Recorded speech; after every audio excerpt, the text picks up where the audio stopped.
Hi, I'm Gary Berger of Berger Law. I am here with Joy Jacks. Joy, how are you today? I'm doing really good. Thanks so much for having me. Great. I like your very great background there. Are you like a fancy California palm tree person? I do love the beach. Don't we all? Don't we all? Hey, so listen, I wanted to call and just take a minute on a Zoom and record this for the website to thank you for doing a submission for our scholarship that we do, one of our scholarships that the firm does. So thank you. Thank you very much. And congratulations because you've won the scholarship. Thank you. Yes, I'm so happy. Tell us a little bit about yourself. Well, my name is Joy Jacks. I'm actually a transfer student, so I'm transferring from my local community college to Utah State University this upcoming fall to study interior architecture and design. So I'm really excited about that. That's very excited. That's very exciting. Where's Utah State? What town? What city in It's Utah? in it's in Logan, Utah, so very northern Utah, almost bordering Idaho. Beautiful, beautiful country, beautiful area, right? Mhm. Definitely. And then, so what I liked about your submission and everybody who, when we do these scholarships, we ask people to do writing. You're a really good writer too. Have you thought about Thank you. studying writing more too?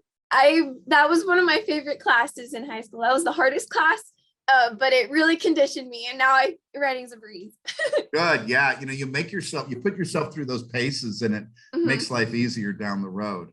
Definitely. Um, well, I like that it's from reading this, you've always kind of had a visual eye of being able to observe things, and that kind of informed you to kind of go into interior Mhm. design. Yeah, definitely. I always would look at everything and I'd always be like, oh, that's ugly and that's ugly. That's kind of what my essay started about.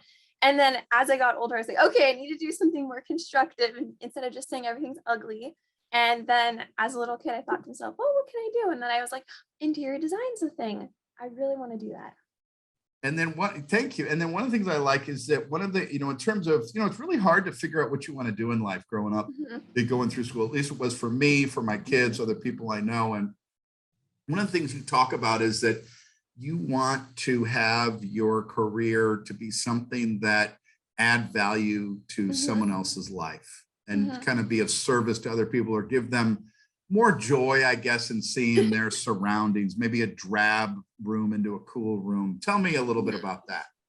Yeah, well, I have this mentor and he would always kind of coach me on just how to interact with customers. Right now, I do work in customer service. So it was just a lot on like, how do you add value to your customer's life through their experience with you when they're shopping? So for me, that's kind of how I see interior design too. Like, how are you going to add value to this person's life through their house? And house is something, or even a building, is just something you go in and out of every single day. And rather than having it be a very like boring experience, it can be something that's really going to excite you or just be enjoyable to come home and relax in. That's cool. That's great. That's great. Have you done any decorating or design like in your life so far? Yeah, well, so currently I work as a design consultant at Floor and Decor. So they're a specialty tile, wood, and stone place. And so we mainly work on bathrooms and kitchens. So I do a lot of bathrooms and kitchens right now. Well, that's great. We redid one of our bathrooms over during this pandemic, and it was delightful.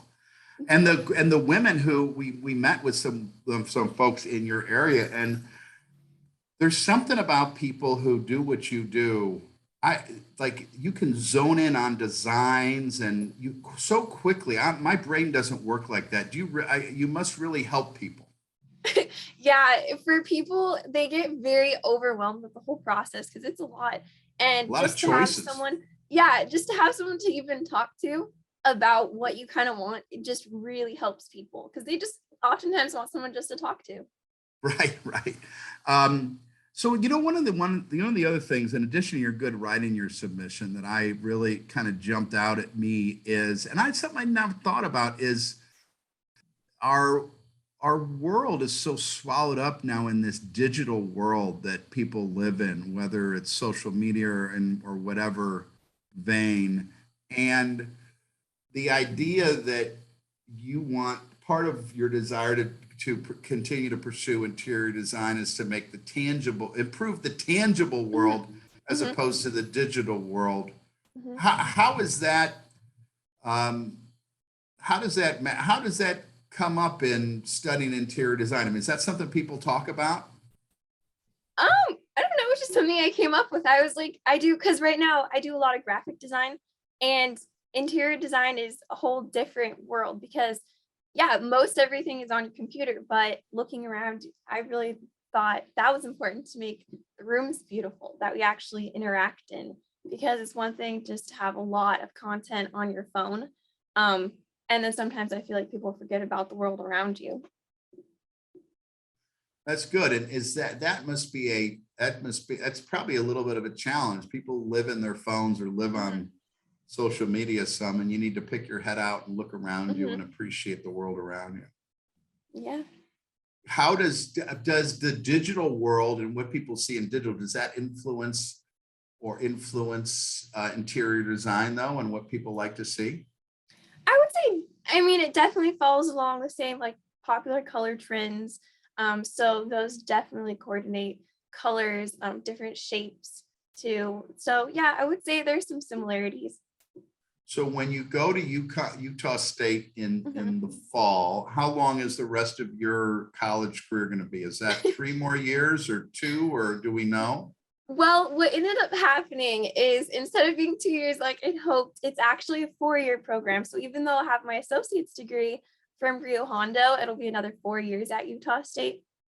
Well, that's good though. You'll enjoy it. You'll be certainly be well qualified when you're done. Yeah. Yeah, yeah, great. Well, listen, thanks so much for doing this video. Thanks for submitting this. I hope the scholarship we gives goes a little bit towards that. And I wish you really, me and the Berger Law Firm wish you every success in the future. Thank you so much. Absolutely. Thank you so much. Take care. You're welcome. Bye.